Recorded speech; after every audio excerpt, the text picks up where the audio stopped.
ज्ञान गंगा के इस 3 पत्ती कार्यक्रम में आपका स्वागत है। प्रयागराज में संसार का सबसे बड़ा पर्व महाकुंभ 144 वर्ष बाद आयोजित हो रहा है। आज मैं इसके बारे में आपसे विचार साझा करना चाहता हूँ। पुराणों के अनुसार एक बार महर्षि दुर्वासा देवराज इंद्र से मिलने स्वर्गलोक की राजधानी अमरावती गए, जहां इंद्र ऐरावत हाथी पर बैठे हुए अपने विचारों में मग्न थे। दुर्वासा ऋषि ने अपने गले से फूलों की माला निकालकर इंद्र के गले में डाल दी, लेकिन इंद्र तो अपनी ही धुन में मस्त थे, अतः उन्होंने वह माला निकालकर अपने हाथी ऐरावत की सूंड में पहना दी। हाथी ने सोचा कि शायद हमारे स्वामी जो इंद्र हैं उनको यह माला पसंद नहीं है, इसलिए उसने उस माला को जमीन पर पटक कर पैरों से रौंद दिया। यह देखते ही दुर्वासा ऋषि का क्रोध बहुत बढ़ गया और उन्होंने शाप दे दिया कि जिस मद में चूर होकर कि हमारा आपने तिरस्कार किया है, वही मद तुम्हें जीर्ण शीर्ण कर देगा, तुम्हारे ये ऐश्वर्य को मिटा देगा, तुम्हारा शरीर कृशकाय हो जाएगा, दुर्बल हो जाओगे और ये स्वर्ग लोक तुमसे छिन जाएगा। शाप का असर हुआ। थोड़े ही दिन में दैत्यों ने स्वर्ग पर आक्रमण करके स्वर्ग पर को हथिया लिया और देवता बेदखल हो गए। तब वे ब्रह्मा जी के पास गए, पूरा वृत्तांत कहा, लेकिन ब्रह्मा जी के कुछ बस की बात नहीं थी और अंत में सब देवता ब्रह्मा जी मिलकर के विष्णु भगवान के पास गए, जिन्होंने कहा कि समुद्र मंथन करके अमृत प्राप्त करो और उसे पीकर अमर हो जाओगे, तब जो है तुम पुनः स्वर्ग पर अधिकार कर सकोगे। समुद्र मंथन के लिए मंदराचल पर्वत को बनाया गया मथने के लिए, और वासुकी, सर्पों के राजा वासुकी को रस्सी के रूप में प्रयोग किया गया। पहले हलाहल विष निकला, जिसके प्रभाव से सभी देवता जलने लगे।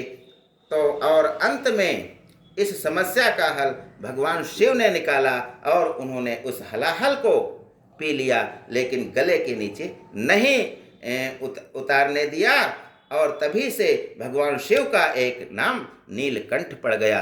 विष के प्रभाव से उनका गला नीला पड़ गया था। अंत में समुद्र से अमृत का घड़ा निकला, जिसे भगवान धन्वंतरि खुद लेकर के प्रकट हुए, और उसके लिए विवाद होने लगा राक्षसों और देवताओं में।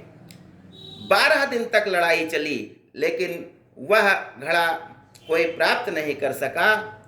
अंत में इंद्र का पुत्र जयंत उस घड़े को लेकर के भागने लगा, और भागते समय उस अमृत कलश से कुछ बूंदें गिरी, जिनमें स्वर्गलोक के 8 स्थान हैं और धरती के 4 स्थान हैं, जहाँ पर उस घड़े से कुछ बूंदें गिरी। तो पहला स्थान हरिद्वार है, दूसरा है प्रयागराज, तीसरा नासिक और चौथा उज्जैन। तो यहाँ जो अमृत कलश से जो हम अमृत छलका, तो इसलिए यहाँ इन स्थानों पर कुंभ का आयोजन होता है।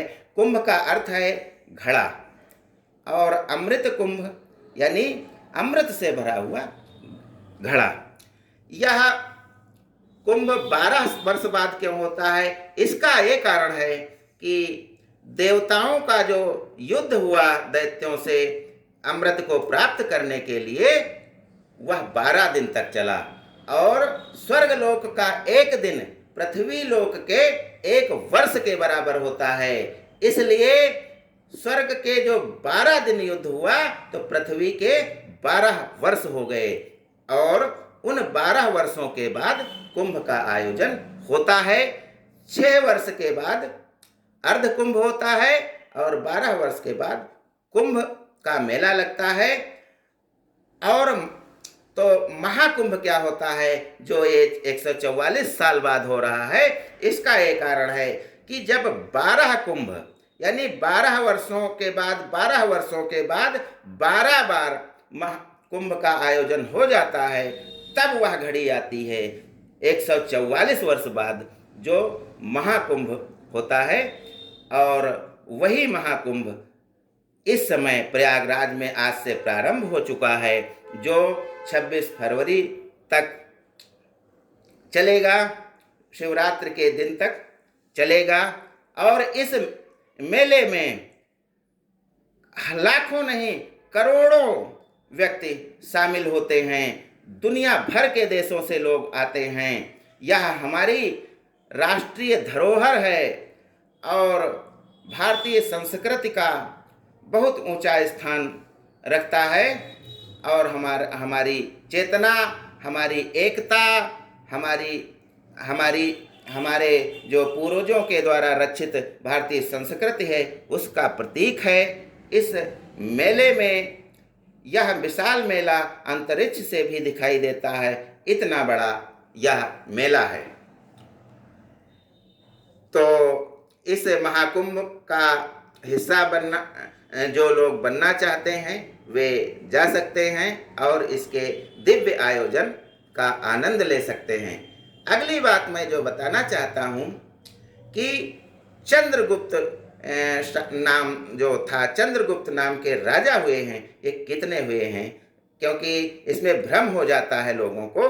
तो मैं बताना चाहता हूँ कि पहले जो चंद्रगुप्त हुए हैं वो चंद्रगुप्त मौर्य थे, जिन्होंने चाणक्य की सहायता से घनानंद को पराजित किया था। वे चंद्रगुप्त मौर्य थे। वे और दूसरे चंद्रगुप्त हुए हैं, वे गुप्त काल में हुए हैं। तो वे चंद्रगुप्त, उनका लड़का समुद्रगुप्त था, जिसने समुद्र तक भारत की सीमाएं स्थापित की थी और सबको जीत लिया था, इसलिए उसका नाम समुद्रगुप्त पड़ा। और समुद्रगुप्त का जो लड़का था वो कुमारगुप्त और चंद्रगुप्त द्वितीय नाम से विख्यात हुआ। तो चंद्रगुप्त द्वितीय जो थे, ये इन्हें चंद्रगुप्त विक्रमादित्य भी कहा जाता है। इनकी पीठ पर बैताल चलता था, तो वही वाले चंद्रगुप्त विक्रमादित्य हैं जो सबसे प्रतापी राजा हुए हैं। अगली बात मैं आपसे बताना चाहता हूँ कि हम बचपन में जो चीज़ खाते हैं तो वो बहुत स्वादिष्ट लगती है, चाहे जलेबी हो, गट्टा हो, पेड़ा हो, बर्फी हो। लेकिन जब हम बड़े हो जाते हैं तो हमें वो चीज़ स्वादिष्ट क्यों नहीं लगती है?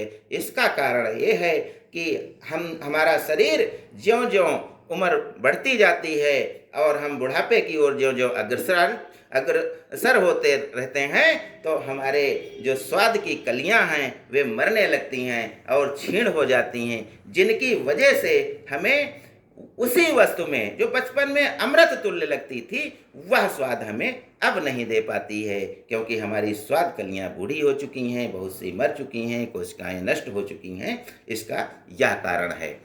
अगली बात मैं आपसे बताना चाहता हूँ कि जो कोयल पक्षी होता है वह बसंत ऋतु में हमारे यहाँ आता है और कूक कूक कर डाली डाली अजब समा दिखला देता है। कोयल की एक खास बात है कि यह हमेशा छुप करके बैठती है, क्योंकि यह खतरा महसूस करती है कि कोई इस पर हमला न कर दे। और एक बात इसके बारे में है कि कोयल कभी जमीन पर नहीं बैठती है। धन्यवाद। जय हिंद, जय भारत।